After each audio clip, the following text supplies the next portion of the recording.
Sepura, it's not about all of the features that are inside the radio, like the SC23, the new device of Sepura. No, it's about this time what they have taken out the radio. So John Ward is going to talk to me all about that. So John, what did you take out of that SC23, the new device, which is that one over there, right? SC23. So the new 23 it's based on the SC20 and the SC21, which obviously we have, but it's more a radio aimed at the lower end users, users that don't need the full functionality, pool users, people in the mining industry, that sort of thing. So what we have done is we've taken away the keypad. We've not got the colour display, so it's a grayscale display. It doesn't contain Bluetooth or Wi-Fi, and also it's limited in the fact that it has only 25 talk groups. This is probably the most stretched radio that is out there at the moment, right? Yeah, probably. Yeah. Well, which is good in this case, because that's exactly what you're aiming at, right? Exactly. We didn't want a radio which is moving into the area where the SC21 and the SC20 already cover. So this one covers that area below the 20 and the 21. So that means you can invest in TETRA, but there's a next step. The next step to broadband, everybody knows it. Everybody's talking about that. All of the vendors are coming up with solutions. Now, the big thing is getting all of those technologies connected. And you guys have something great right over here. Absolutely. That is a kind of a box. Yes. That sits behind the box. Yes, kind of, yes. So this is one box over here. But there's another box, the blue box. Blue box, something like that? Absolutely. It's in the background at the moment, but this is our SU3 broadband device. Recently with TETRA now installed within it. What this means are customers can adopt this unit, continue to use TETRA, and get their vehicle fleet ready for broadband adoption. Part of that journey is ensuring that within the vehicle, they don't have to install, for example, a dedicated touch screen. So we did a fair bit of work with a partner company, BNC Automotive, and we've done integration to Android Auto, which means that you can fully control the SU3, but from a car's infotainment system. Every new car these days will have an infotainment system, and this means you make best use of that inbuilt facility already. Also from a safety point of view, it's great that it's integrated, right? Absolutely. And space in a vehicle is at a premium. If they can make use of systems that are already in the car, it makes perfect sense. This is a familiar face in our industry. Actually, Andy Sutton is there already for a long time in the industry. A long time, yes. I can remember working on the Airway project in 1999, many years ago. You're talking about the 90s, right? Yeah, I know, exactly. we're showing our age. Even before I came into Critical Communications World 20 years ago. Much has happened in that time frame. Yep. You're now at Sepura as responsible for all sales, right? Global sales within the company. I am indeed. I'm in my 6th week here, so it's I'm just about getting my feet under the table now and understanding sort of the team I've picked up. But yeah, so I've picked up the worldwide sales role, really with the Sepura focus on, growing into new markets, re-establishing some of our connections into markets that we haven't been able to work in, recently. Especially looking at sort of North American, South American markets, Eastern Europe, but also sort of looking to grow in some of our established markets as well. When you look at all of the other companies that are out there here and look into the broadband part of the critical communications, you see a lot of partnerships. Is that a piece of the pie as well? It is, yeah. So it's not just resellers, it's looking for partnerships with sort of other OEM companies and sort of people who have got sort of, periphery devices or software that we can work with. I think gone are the days when you can sort of be on your own. It's now creating little ecosystems. Yeah, and are you actively looking for new partners in certain areas? Yeah, I'd say a lot of areas where we haven't had a lot of traction for a while because we weren't able to deal in those. That's an area we're really focusing in on, sort of Eastern Europe, sort of South America, North America, even down into parts of Southeast Asia as well, where traditionally Sepura were very strong, but we've had sort of to sort of step away a little bit recently, but now we can go back and look into those markets as well. Okay, so what's the next big step for you? Directly after the show. Next big step for me, well, we're hoping to make some new announcements on some additional people joining the organisation in the next sort of month or two. Oh, really? To help to grow the sales team and grow our reach. And if you look on our website, we're still looking for additional people to grow that sales organisation, because we need to be out meeting our customers, and gone are the days when you can sit behind a screen and just do a Teams call. I think we have to be out, really interfacing with customers, learning what customers are wanting to do, and taking that information that they're giving us into our long-term strategy for products and developments and how we go to the market itself. That was actually Anthony Sutton about the development of Sepura. Now we're going to Northcom. Now what does Northcom do with Sepura? Well, there's one person that can tell me all about that. It might be strange, but over there you can see Sepura. So Sepura is not part of Northcom, and Northcom is of course not part of Sepura. Northcom is a partner of Sepura, and we just talked about partners with Anthony Sutton. And so Northcom is a partner. You guys are very close to the end user, even closer than Sepura. So tell me all about that, about this new device. This new device is part of the SC family. Yes. And it's well known within the blue light business, mining sector, harbor environment, maritime environment. It's great for the critical communication, as we are discussing today. But the funny thing is, why right now coming up with a device like that, right? Because that need of those end users was there already for a long time. Correct. It's because of the knowledge we get from the customers. Yes. This is the easy of use. This is not a personal device anymore. This is a rental. This is a way where your customers can rent them from each other or lend them from each other.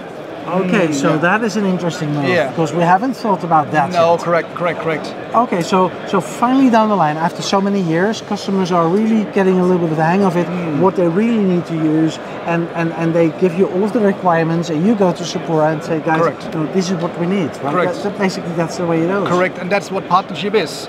All about communication together. Talking about partnership, for how long are you partnered with Sepura? Oh, I think we are up about 12 years, yeah. So you know each other very well. Oh yeah. So what is the weakest? No, that's gonna be nasty. No. Now what is the great point? What is the great thing about Sepura? Why did you guys pick each other?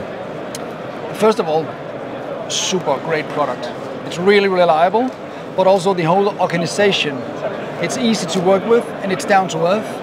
And every time you need to start a conversation, start a new collaboration on a new product or a new end user requirement, they're always up to the task. Flexibility, right? Correct, flexibility.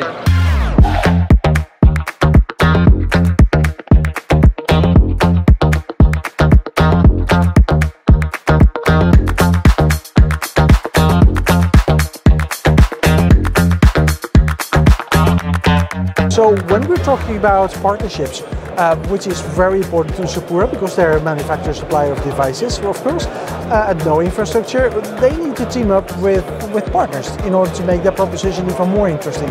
Well, Evan is one of the solutions. This is Alex Hedberg, and Alex can tell me all about the mapping solution that is part of this whole Sepura ecosystem. Yes, right? definitely. Okay, so please go ahead. Exactly. So Evan, we're a Swedish company based in Stockholm. We work together with Sepura and basically run our platform on this new SCU3 device. The platform essentially enables emergency services globally to basically receive cases, go to cases using our navigation application.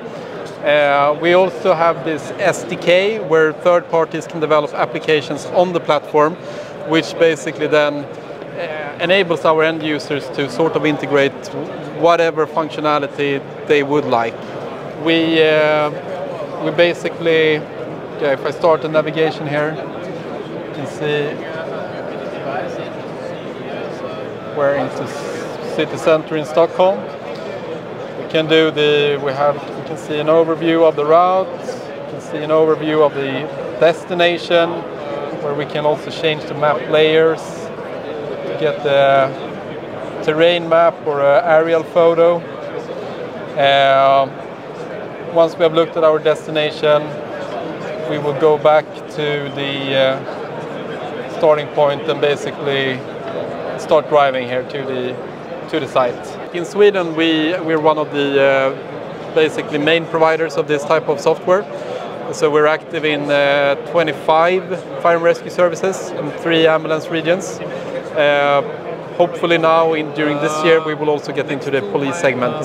So I'm actually moving away right now from the Sepura stand, and we're going to the company called Softil. You might have heard about Softil. They're always offering every single year an overview of the state of the industry. That's kind of interesting. They're looking at developments in the industry, but they're also partnering with Sepura. And when we talk about MCX, we talk about, well, for example, Softil. And they should be somewhere around here. Saji, when we're talking about MCX, because that is the next step in critical communications, when we look at integration of narrowband and broadband, right? You guys are very good at that. You work together with Sepura. Is that a very good combination, Softil and Sepura? So I think it's a great combination. As Sepura, the incumbent player in TETRA and radio, and with us bringing the MCX stack that we have, our BHD, enabled them to basically launch a dual mode TETRA and LTE MCX solution that is, I believe, is very important for the mission critical communication market, as at the end of the day there will be a long migration between TETRA to MCX, as well as still answering direct mode. And basically with the Sepura solution and with our MCX technology inside, you can enjoy the best of both worlds. MCX with the broadband and everything that it brings, as well as the TETRA. What's good by using our stack is that as the standard evolves, our partners will continue to enjoy the evolvement of the standard by basically us providing them the new version of the stack that supports the new versions of the standard. Success guaranteed. No one can guarantee anything, but I think we're good at giving a good starting point. Ben, can you get me a coffee, please? Espresso, please. So while Ben is getting a cup of coffee for me, I'm thinking about the direction the company is going, where many of these companies are expanding into AI, cybersecurity. Sepura is downsizing on the product. They take out features and functionalities of the Sepura radio. That's kind of interesting with the SE23. On the other hand, you know, if there is a need in a certain market, you need to adopt that need when everybody else is doing other things. That's a good move. Ecosystem, partner ecosystem, great move. Getting Anthony Sutton into the company, I think that's a great move as well, because he's there for so many years already in the industry that you know, he knows exactly how the ball is rolling. So basically, the company is really gearing up for success, and actually already since the last few years, and since I know Sepura, they're really a strong player in critical communications, and they're really a strong player in public safety, and that will definitely not change. Oh, there we go. Good. Cheers.